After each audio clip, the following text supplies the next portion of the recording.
Hello friend, मैं तौफीक आलम Ali classes में स्वागत करता हूँ। देखिए, आज का सेशन है प्रकाश के अपवर्तन के चैप्टर से। देखिए, प्रकाश के अपवर्तन के चैप्टर से है। पिछले क्लास में हम बताए थे प्रकाश के अपवर्तन की दो नियम। ठीक है, आज अगला क्लास है प्रकाश के अपवर्तन के प्रभाव, यानी प्रकाश के अपवर्तन के जो प्रभाव होते हैं, जो हमको दैनिक जीवन में देखने को मिलते हैं, उसके बारे में हम आज चर्चा करेंगे। देखिए, प्रकाश के अपवर्तन के कारण प्रभाव, यानी जो प्रकाश की किरण अपवर्तित होती है उसके कारण कुछ घटना होती है, कुछ प्रभाव होती है, उसी के बारे में हम बता रहे हैं। देखिए, पहला पॉइंट है पानी में डूबी हुई, क्या में पानी में डूबी हुई छड़ी मुड़ा हुआ प्रतीत होता है। यानी जब प्रकाश की किरणें एक माध्यम से दूसरे माध्यम में जाती है तो क्या अभिलंब से दूर या अभिलंब के पास आ जाती है। यही कारण है कि अगर पानी में कोई छड़ी डुबाया हुआ है तो हमें मुड़ा हुआ दिखाई देता है। किसके कारण?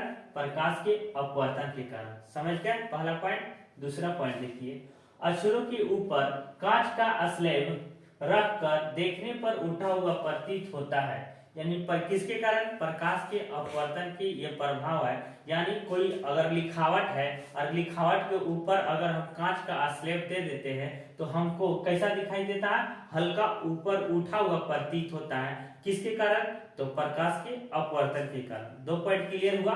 अब तीसरा देखिए, मछुआरे को मछली भेजने में कठिनाई होती है। प्रकाश के अपवर्तन के तीसरा जो प्रभाव है क्या है?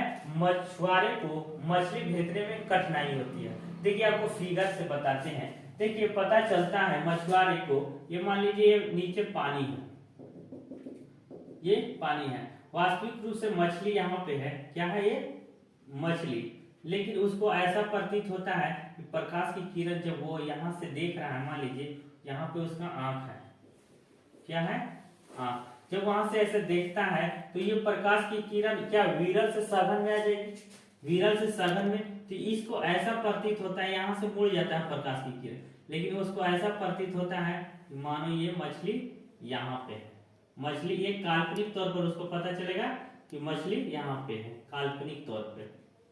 तो वह ये इस चीज को नहीं भेद पाता है। किसके कारण? प्रकाश के अपवर्तन के कारण। वास्तविक तौर पर मछली यहाँ है, ठीक है, लेकिन प्रकाश की अपवर्तन जब एक माध्यम से दूसरे माध्यम में आई, यानी हवा से पानी जब आया तो प्रकाश की किरण क्या अभिलंब से की ओर मुड़ गया ना।